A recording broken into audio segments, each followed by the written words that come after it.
Okay, hello my friends, my name is Gerdes. I'm just a professor trying to provide you with some context in the war in Ukraine. The Russian Defense Minister, Belusov, is in Pyongyang, and he's trying to work out these ties. The Kyiv Post article really didn't provide a lot of extra detail about what's happening, about what he's going to get from this meeting, but it's pretty clear that he's there because he wants more resources, either more soldiers or missiles or that sort of thing. But I title this as "This is bad news for Putin" or "more bad news for Putin," and that's because it is. That he has to be there in Pyongyang to get these resources is a bad sign. Belusov went to beg for more soldiers. That's not a sign of winning. Now, this is commentary here, but yeah, that's not a sign that they're doing great. Now, there are also 36 foreign parts found in DPRK missiles, and the most come from the United States, some from China, Japan, UK, Switzerland, Netherlands, Germany. So these missiles there's only so much that they can do if the sanctions work, and that's the real trick. Will the sanctions actually work? I saw this and I thought it was funny. Enjoy drinking a coffee with a view? A Starbucks had opened in South Korea, overlooking the demilitarized zone and North Korea. Visitors can sip their coffee while gazing at an empty, artificial town built by the North Korean regime to give the illusion of life. In reality, no one lives in these buildings. So let's look at that town again. Yeah, it looks like it's a town, but nobody actually lives there. Okay, next big story. On 21 November 2024, Russia targeted Ukraine munitions factory in Dnipro with the first ever operational use of an intermediate range ballistic missile, an IRBM, codename Oreshnik. The IRBM is classified as having a maximum range of between 3,000 and 5,500 kilometers. In this instance, the missile only traveled just over 800 kilometers to its target. Russia announced its withdrawal from the Intermediate Nuclear Forces Treaty in 2019, which banned the development and production of IRBMs. However, the development of this missile almost certainly occurred before this. So can you trust Russia to be good to its word if you have a treaty? Probably not. The missile's payload was observed as 6 groups of 6 warheads for a total of 36 submunitions. So it could actually, even if it's not nuclear, create a pretty bad mess wherever it hits. These submunitions travel at hypersonic speeds greater than Mach 5 before impact. As it is typical for a missile of this class, all IRBMs and intercontinental ballistic missile warheads will travel at hypersonic speeds when re-entering the atmosphere.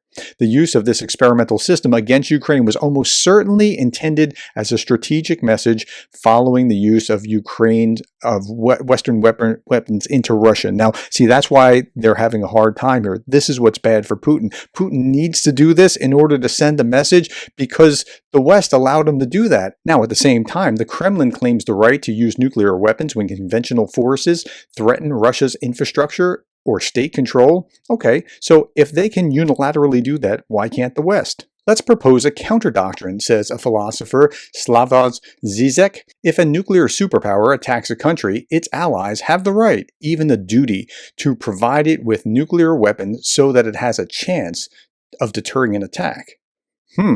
That would change the game. And they can do it unilaterally just like Putin can. So that's a problem for Putin. Then we have Viktor Orban repeating Russian talking points saying, quote, Russians have launched a missile whose capabilities we were unaware of. It's an intercontinental ballistic missile capable of carrying nuclear warheads. I don't want to bore anyone with the technical specifications, but I've reviewed the parameters of such nuclear warhead, and I wouldn't want anyone to drop it from thousands of kilometers away. It has such destructive power. This demonstration of weaponry has made us all think, and I sincerely hope it will make not only us, but also Western Europeans cautious. So he says it as if he's changing his tune, but he's not changing any tune. He's saying exactly what he was saying before. But the IRBM hasn't achieved Putin's purposes. So bad thing for Putin, number 2. Okay, so big problem for Putin, number 3. Russian-backed Assad regime lost 50 towns in the past 24 hours as rebels continue advancing on Syria's second-largest city. And here's more about it added to today's record losses in Ukraine. Russian losses at the hands of the Free Syrian Army today in northwest Syria must be put this at the worst day for Russians since World War II. Now, I'm not going to show you the picture here, but the rebel offensive against Russia's ally Assad continues. Russia is really propping up the Syrian regime, and there are soldiers there, and the rebels are going after both the regime and Russians at the same time. And there's even someone tabulating losses in Syria, somewhat similar to what Andrew Perpetua does in Ukraine. This list of Assad army losses reminds of the Russian army losses in 2022 when Ukrainian forces conducted mopping up operations in the entire Ukraine's north from the Russian presence there. Here's another article. The unbelievable happened. Rebels enter the city of Aleppo for the first time since December of 2016. So in Syria, this is now official. Rebels reached the city of Aleppo after capturing military research complex. Only 3 days ago, the front was 17 kilometers from the city. Another article, this is Anton Geroshenko. Syrian rebels, for the first time in 5 years, have launched a major attack in northwestern Syria on forces of the Assad regime. This is according to CNN and BBC, and a lot of other places are talking about this right now. According to the opposition statement, as of now, 56 villages have been seized, including the strategic towns, and they list them, as well as Base 46, the largest Syrian regime base in western Aleppo. But why does this matter? After all, they were talking about Syria, but Russia's involved in Syria. Meanwhile, Reuters reported that Russian jets pounded newly captured areas and hit populated towns in this opposition-held enclave, according to 2 army sources. So, yeah. Now, I want to paint you a picture because this is important. So let's look at a map of the world, and we see that Russia's up here. And if we look at where this action is happening right now, it's happening in Syria. But Syria is connected to Iran, which is connected to Russia. And there's a majority of Shia in Iraq so Iran and Iraq are kind of getting along. And then there's Lebanon, and you see how it's all connected here, right? So what's going on in Syria is going to be problematic for Putin as well. And that's big problem number 3. Let's look at big problem number 4. So Georgia. You would think this was a good thing, like the Georgia parliament just said, we're going to get away from the EU. But I think it's more of a problem than a good thing, because Georgia's coming out fighting.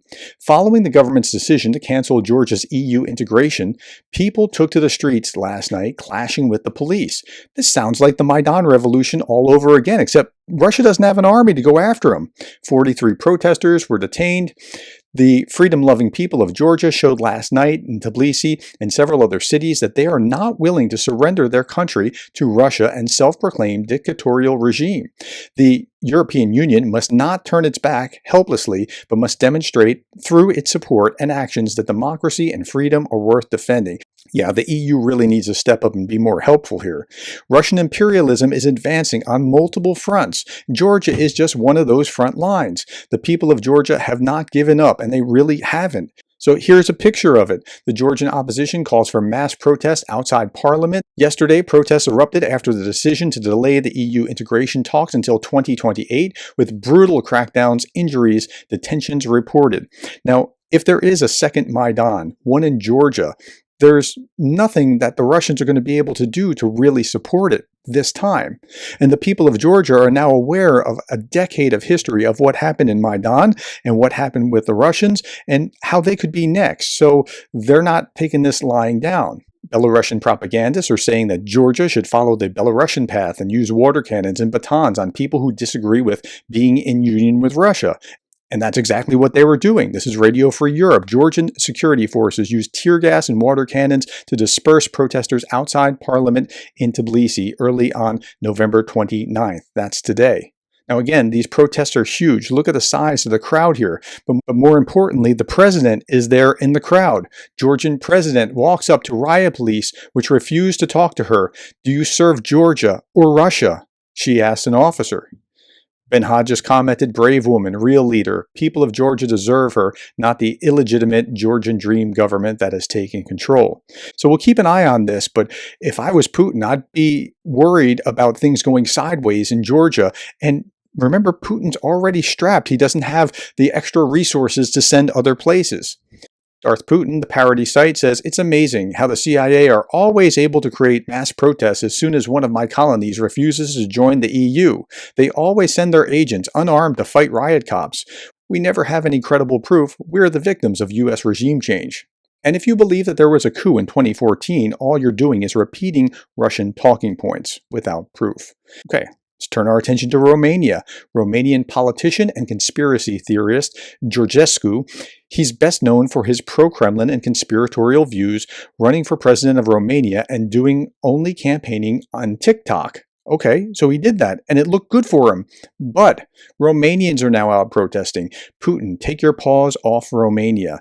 And the Romanian Central Election Bureau has begun a court-ordered recount of all ballots cast in the first round of the presidential election as accusations swirled that surprise winner, Georgian, illegally used TikTok. So they're going to get to the bottom of that. But again, what Putin saw as a victory might not turn out to be. Now, you remember how Ukraine was invaded so that the borders of Russia wouldn't have NATO on it? Well, Finland joined, and Finland is now establishing a drone manufacturing facility in partnership with Ukraine. Thank you to Finland.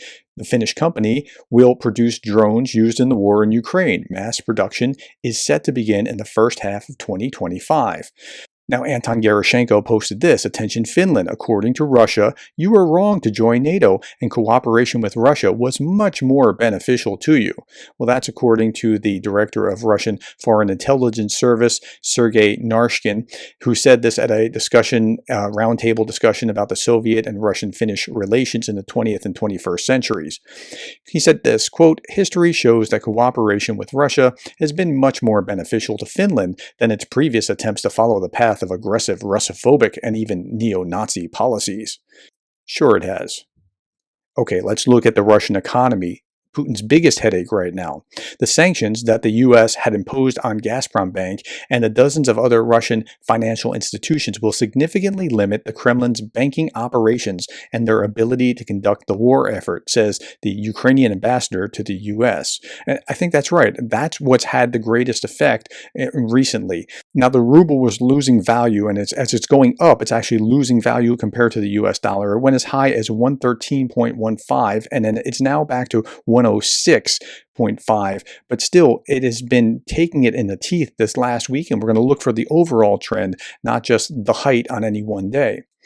Meanwhile, the Russian economy minister blames speculators for the collapse of the ruble exchange rate. The collapse of the ruble exchange rate to its lowest levels since March 22 was the result of one-off factors, he said, including speculative factors. Sure it was. Has nothing to do with the new sanctions. Since early November, the ruble has lost about 10% against the yuan and the dollar, as well as 7.5%, marking the worst monthly performance for the Russian currency in 2 years, according to Reuters. So that's headache number 7 for Putin. And then there's this. The so-called Belgorod Territorial Defense shot down a Russian drone worth $90,000, mistaking it for a Ukrainian one. The pro-Russian military bloggers initially proudly reported the downing of an enemy UAV, but later hurriedly deleted their post. Yeah, this kind of thing happens, and it seems to happen more and more. Now, finally, I'll leave you with this. Justin Sun ate a banana for $6.2 million. Sun is the founder of Tron blockchain project. He ate a banana that had previously purchased for $6.2 million. As Sun wrote about it on X, this is not just a piece of art, it represents a cultural phenomenon. That's one expensive banana. Now, again, this banana was part of this art piece. It was created as an edition of 3. It appears as a fresh banana affixed to a wall with duct tape, and it was sold for hundreds of thousands, even millions of dollars. It consisted of a certificate of authenticity with a detailed diagram and instructions for proper display. There are 2 editions of the piece sold for $120,000 each at an art museum in Miami Beach to significant media attention. The third was donated to the Guggenheim Museum. Number 2 of the limited edition was sold for $6.2 million in November 2024. So this guy is eating this banana that he bought because he has too much money and not enough to do with it. Now, why am I showing you this? This is There's an analog here. This is conspicuous consumption. He's doing it because he's showing that he can, that he's got the money to be able to do this kind of thing, the absurd art. Yeah, I'm going to eat that banana. That's how awesome I am. I think that Putin's doing the same kind of thing with the ICBMs. I think he's trying to show, this is what I am, this is what I can do. But it makes you wonder, are you really winning when you have to do that, when you have to employ that sort of strategy and eat the metaphorical banana of $6.2 million? Or in the missile strikes the other day, $500 million worth of missiles? Something just doesn't seem to add up, but he has to do that in order to show the West that he's all in and he's really going to prevail. Okay, last little bit, I saw this meme. What's the difference between a ruble and a dollar? And the answer is $1. That's right, actually it's $1.06, but who's counting? All right, my friends, that's all that I have. Thank you for the likes, the shares, the subscribes. Thank you for being the kind of person that cares about Ukraine.